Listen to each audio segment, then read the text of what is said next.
ये देखिए मैं नहीं बोल रहा हूँ, ये सारे हमारे आरा जिला के भाई बोल रहे हैं। का भैया ये ब्लैक एंड व्हाइट भाई, तू ही रहेलू हमार दिलवा के अंदर।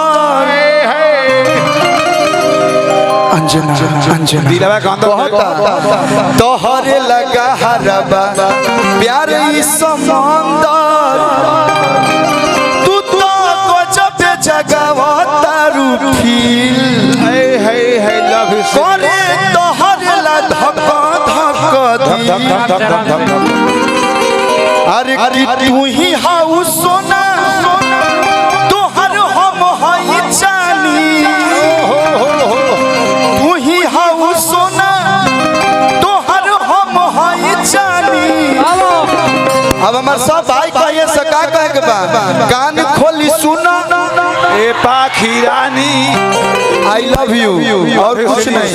तो कान खोली सुना ए अंजना रानी। थोड़ा सा आप लोग आ जाइए इधर, हल्का हल्का बढ़ते जाइए। तो कान खोली सुना आई लव यू। तो कान खोली सुना आई लव यू फलानी।